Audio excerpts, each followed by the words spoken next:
What's going on, guys? We're back here this week. Move Better Project is the Sing Better Project.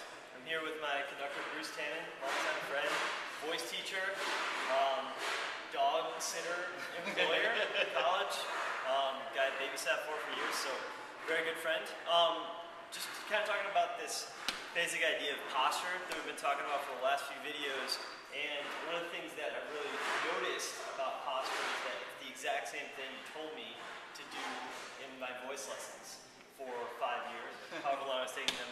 So it's just the idea of putting your feet square, standing up straight, squeezing your butt, lifting your shoulders back, holding your head high. One big idea we're just kind of talking about during the break is this sort of what we think of in movement is cervical extension, or lifting your head up and back is just kind of basic aligning your throat properly to create noise. When you see Bruce, when he's standing up there and he's demonstrating, he's always lifting up and back with his head and not this That's kind of the same thing we see in somebody's swinging kettlebell or doing a deadlift. This broken position kind of comes back. So just wanted to see if you had any thoughts on singing and posture that something that stand out. Kind of a simple thing that one tells singers is to be as tall as possible. Right. That you want as much distance between here and here as possible. You want as much distance between the bottom of your rib cage and the top of your pelvis as possible. You seek the sensation of hanging from the ceiling. When you feel like you're hanging from the ceiling, then you don't feel like, oh, I have to push myself up.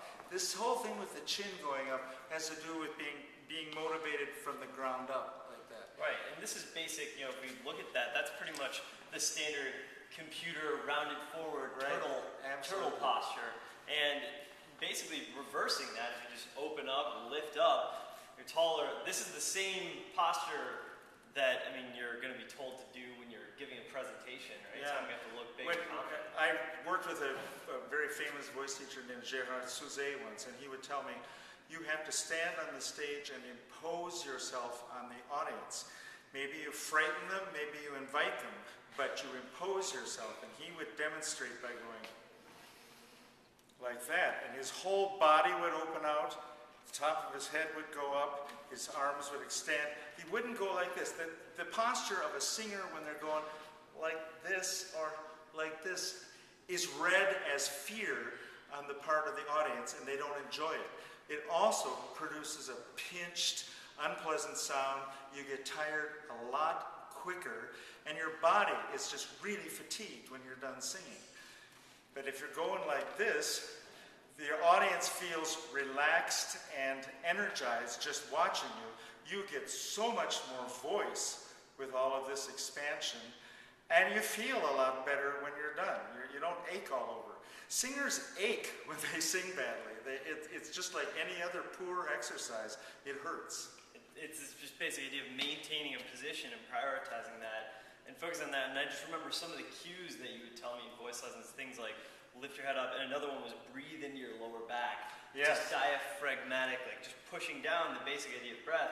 And I don't think I heard that when you told it to me, but I went out to LA, did CrossFit for a few years, focused on my breathing and my posture, and I came back, and I remember I did audition, hadn't sung in a few years, you're like, oh, you're way better now. Yeah. Because learn how to stand up straight, learn how to breathe, and it turns out these basic movement positions really, they don't just make you better at deadlifting, they make you better at singing, dancing, sure. Playing sports, everything. So another teacher that I worked with who specialized in breath once told me, you have two invisible fish line filaments attached to your Adam's apple, and they go through your body and down to the small of your back, down here.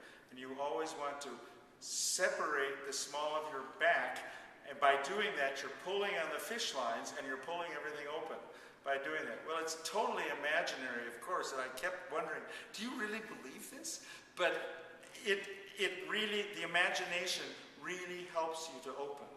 And you get so much more sound with so much less strain and effort. Well, there's an effort for sure, but it's the effort of good exercise rather than the effort of singing against something that's closed and strained. exactly, it's the effort of like holding a perfect position. It's really hard, you're working hard, you might not be lifting much weight, versus the effort of like just sobbing, oh, I'm gonna round my back and I'm gonna get through this. That's kind of the same idea of, oh, I'm just gonna give away everything, but I'm gonna get through this high note or whatever. So, point is, no matter whether you're singing or squatting, you can't sacrifice your position.